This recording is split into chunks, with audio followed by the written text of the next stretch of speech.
ওম শান্তি। আজি ৭ জুন ২০২৩। আজি বাবাৰ মহাবাক্য।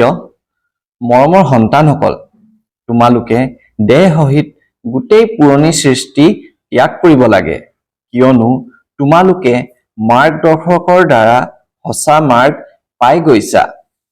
আজিৰ প্ৰশ্ন, ঈশ্বৰীয় পৰিকল্পনা অনুসৰি কোনটো কৰ্তব্যত কল্যাণ সমাহিত হৈ আছে?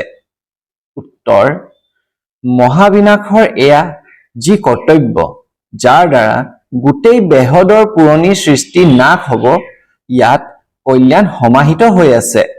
মনুষ্যই ভাবে এইটো বহুত ডাঙৰ অকল্যাণ, কিন্তু বাবাই কয়, মই এয়া যি জ্ঞান যজ্ঞ ৰচনা কৰিছো, তাত গোটেই পুৰণি সৃষ্টি আহুতি যাব, তাৰ পাছত নতুন সৃষ্টি আহিব।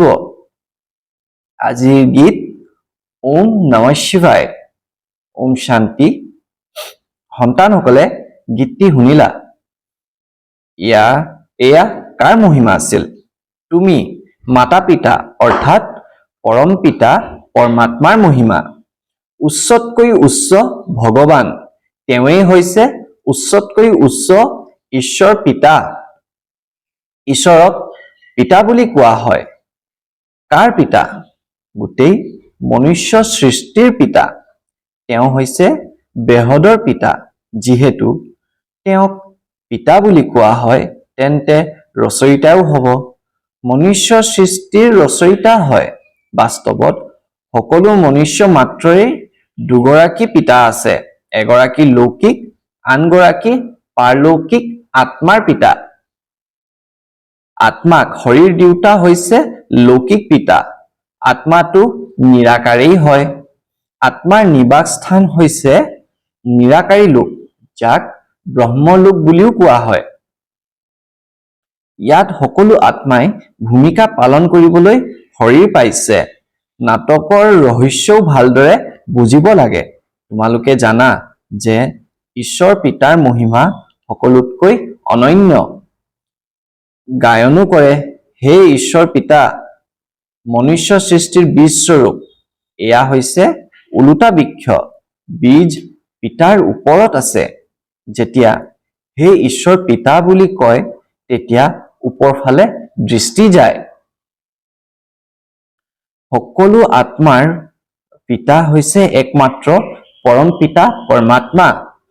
তেওঁৰ মহিমা সকলোতকৈ উচ্চ, কিন্তু মনুষ্যই একেবাৰেই নাজানে।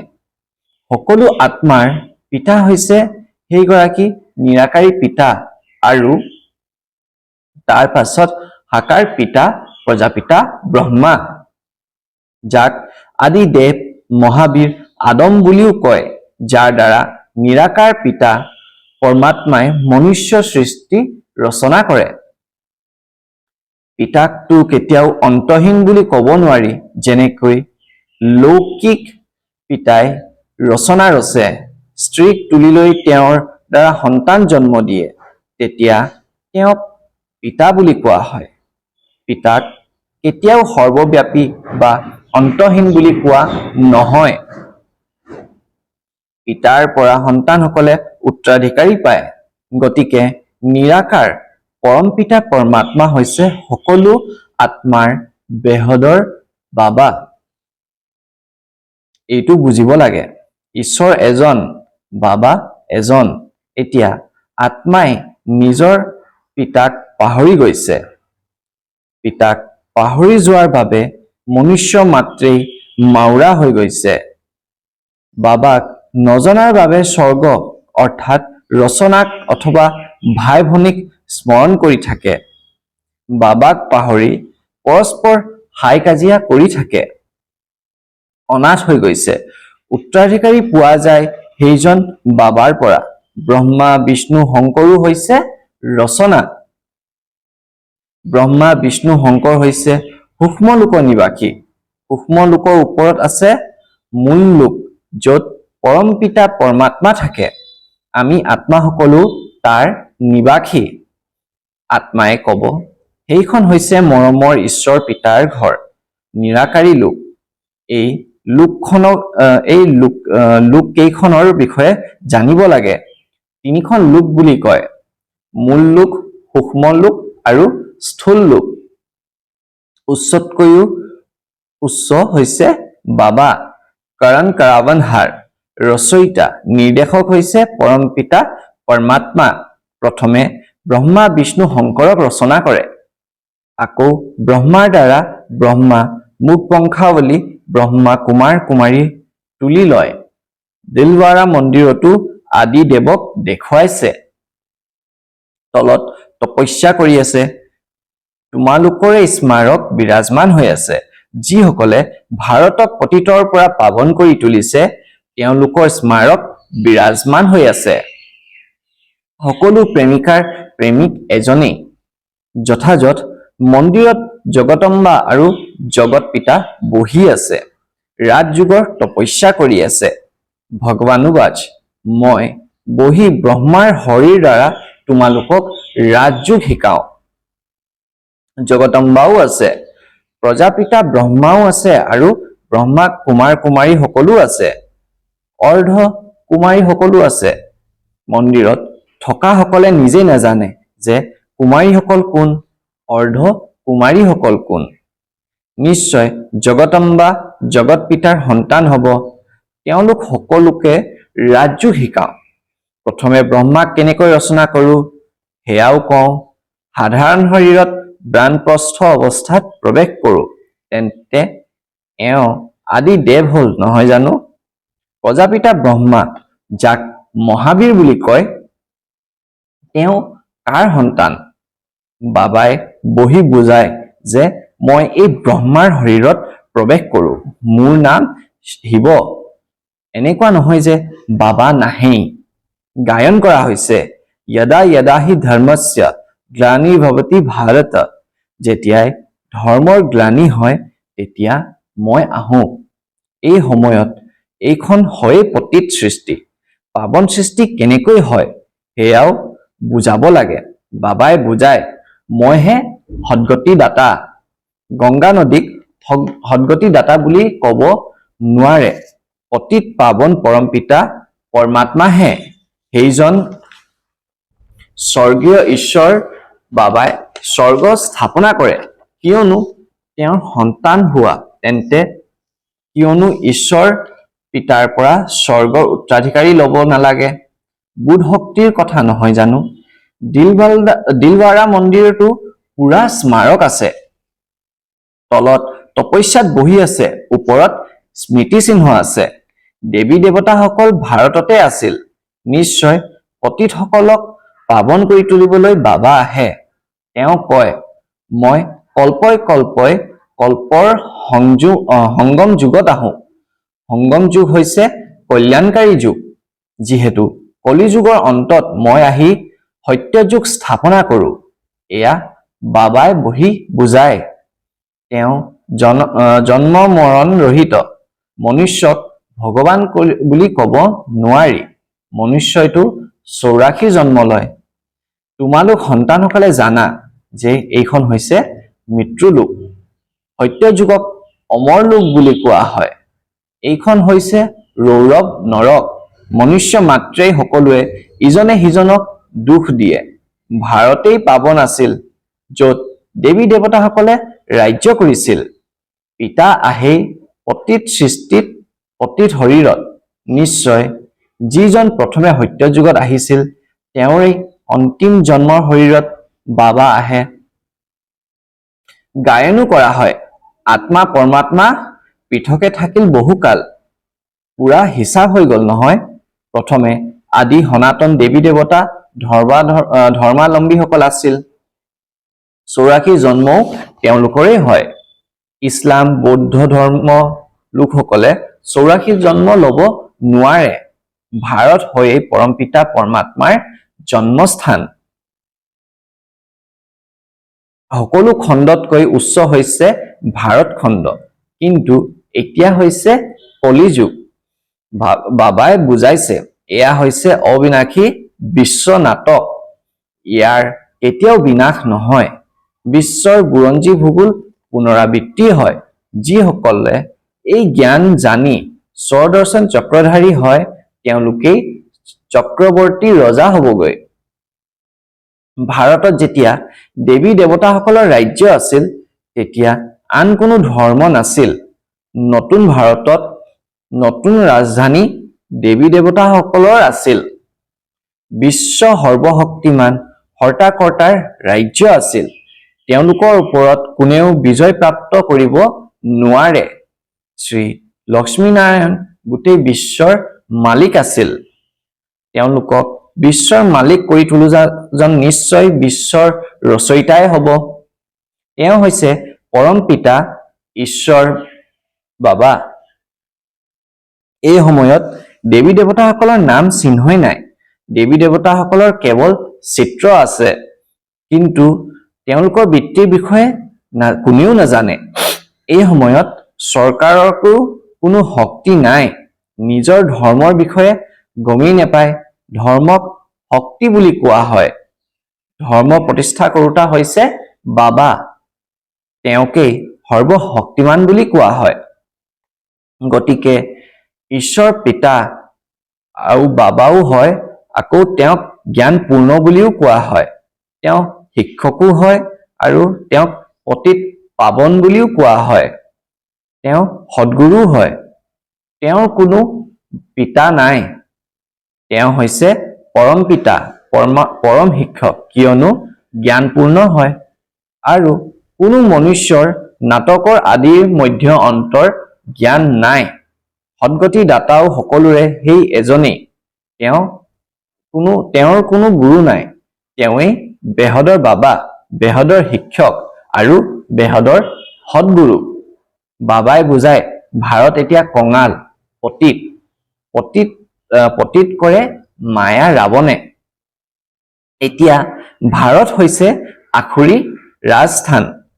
সত্য যুগত দৈবী ৰাজস্থান আছিল, যাক স্বৰ্গ হেভেন বুলি কোৱা হয়। ভাৰতেই হৈছে উচ্চতকৈ উচ্চ অবিনাশী খণ্ড। অবিনাশী বাবাৰ এয়া জন্মস্থান। ভাৰতখণ্ড কেতিয়াও বিনাশ নহয়, বাকী সকলো বিনাশ হৈ যাব। সেয়েহে পিতাৰো এই নাটকত ভূমিকা আছে, যিয়ে এই পতিত সৃষ্টিক পাৱন কৰি আদি সনাতন ধৰ্ম প্ৰতিষ্ঠা কৰে। শংকৰৰ দ্বাৰা অনেক ধৰ্মৰ বিনাশ হয়। এই বিনাশ কোনো অকল্যাণকাৰী নহয়। এয়া হৈছে ৰুদ্ৰ জ্ঞান যজ্ঞ, যাৰ দ্বাৰা বিনাশ জ্বালা প্ৰজ্বলিত হয়। পিতাই কয়, গীতাৰ ৰচয়িতা হৈছো মই, নিৰাকাৰ পৰম পিতা পৰমাত্মা। মনুষ্যই আকৌ শ্ৰীকৃষ্ণক নাম দি দিছে ভগৱানুবাজ। মই তোমালোকক ৰাজযোগ শিকাওঁ। তোমালোক ৰাজযোগী। তোমালোকে গোটেই পুৰণি সৃষ্টিৰ দেহ সহিত যি আছে সকলো ত্যাগ কৰিব লাগে। মই মাৰ্গদৰ্শক হৈ সকলোকে উভতাই লৈ যাবলৈ আহিছো। বাবাইহে দুখৰ পৰা মুক্ত কৰে। আধাকল্প হৈছে ভক্তি মাৰ্গ, অৰ্থাৎ ৰাৱণ ৰাজ্য, আৰু আধাকল্প হৈছে ৰাম ৰাজ্য। এয়া বাবাই বহি বুজায়, কোনো মনুষ্যই নুবুজায়। এতিয়া বাবাই আত্মাসকলৰ সৈতে বাৰ্তালাপ কৰে। তেওঁ বুজায়, সন্তানসকল, তোমালোকৰ এয়া হৈছে প্ৰবৃত্তি মাৰ্গ। ভাৰতত পবিত্ৰতা আছিল, তেতিয়া শান্তি সমৃদ্ধিও আছিল। এতিয়া পবিত্ৰতাও নাই, সেয়েহে শান্তি সমৃদ্ধিও নাই। সকলো ৰোগী দুখী। এতিয়া ভাৰত হৈছে দুখধাম, ভাৰতেই সুখধাম আছিল। এতিয়া বাবাই কয়, সন্তানসকল, মোৰ সৈতে যোগসূত্ৰ গঢ়া। প্ৰথমেতো নিশ্চয় জন্মা উচিত যে আমি আত্মা, পৰমাত্মা নহয়। পৰমাত্মাৰতো মহিমা বহুত উচ্চ। তোমালোকো সত্য যুগত সকলো পবিত্ৰ আছিলা, এতিয়া অপবিত্ৰ হৈ গৈছা। ব্ৰাহ্মণ, দেৱতা, ক্ষত্ৰিয়, বৈশ্য, ক্ষুদ্ৰ, এয়া বৰ্ণ নহয় জানো? তোমালোকে হৈছা প্ৰজাপিতা ব্ৰহ্মাৰ সন্তান ব্ৰাহ্মণ।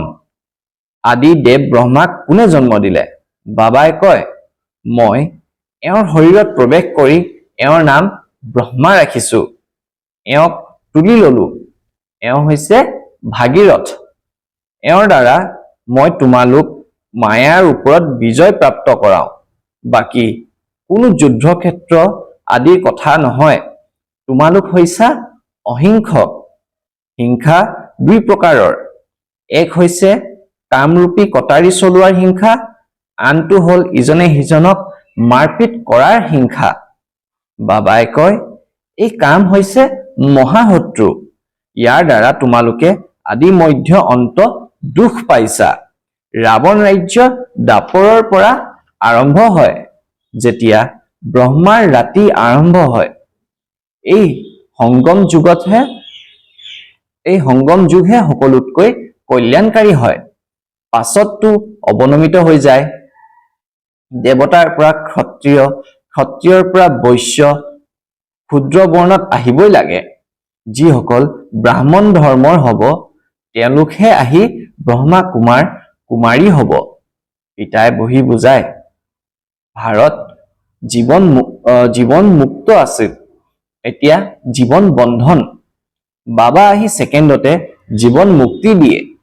বাবাৰ পৰা ভাৰতে কল্পই কল্পই বেহদৰ সুখৰ উত্তৰাধিকাৰ পায়। জীৱন মুক্তিৰ উত্তৰাধিকাৰ মনুষ্যক দিব নোৱাৰে। পাৰলৈ লৈ যাওঁতা এজনেই সদ্গুৰু। তোমালোকে বিশ্বৰ ৰচয়িতা বাবাৰ দ্বাৰা বিশ্বৰ মালিক হৈ আছা। বাবাই কয়, মই নিষ্কাম হওঁ। ব্ৰহ্মাৰ দ্বাৰা তোমালোকক বিশ্বৰ মালিক কৰি মই প্ৰাণপ্ৰস্থি হৈ যাওঁ। গায়নো কৰা হয়, দুখত সকলোৱে স্মৰণ কৰে, সুখত কোনেও নকৰে। এতিয়া সকলো ভক্তই এজন ভগৱানকে স্মৰণ কৰে, আকৌ সৰ্বব্যাপী বুলি কৈ দিয়ে, তেন্তে ভক্ত কেনেকৈ হ'ল? এয়া হৈছে ওলোটা জ্ঞান। বাবাইতো মুখ বংশাৱলী ৰচনা কৰে। তোমালোক হৈছা প্ৰজাপিতা ব্ৰহ্মাৰ মুখ বংশাৱলী। সেই ব্ৰাহ্মণসকল হৈছে কুশ বংশাৱলী।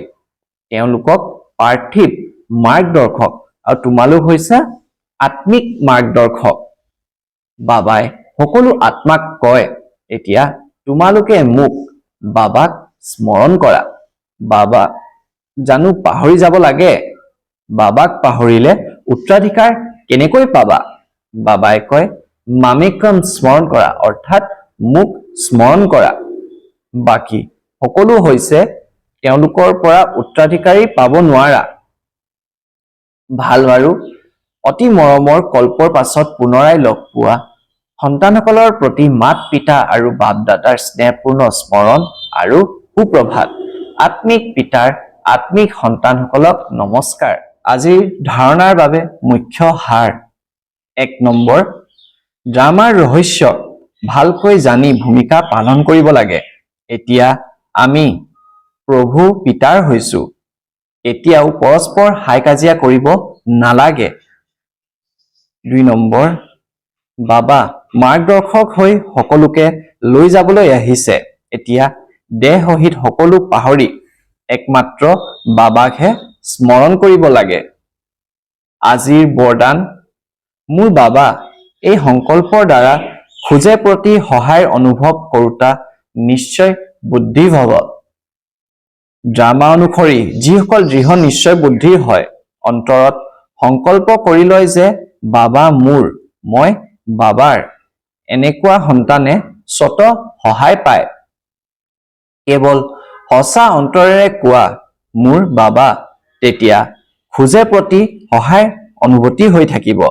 যিসকল সন্তানৰ একমাত্ৰ বাবাৰ সৈতে অখণ্ড স্নেহ আছে, তেওঁলোকক কোনো কথাই বাধা দি ৰাখিব নোৱাৰে। বাবাৰ স্নেহে সকলো কথা অতিক্ৰম কৰাই দিয়ে, তেওঁলোক উৰি থাকে।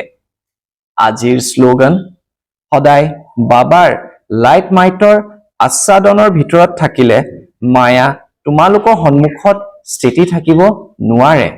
ওম শান্তি। আজিৰ মুখ্য পইণ্টসমূহ।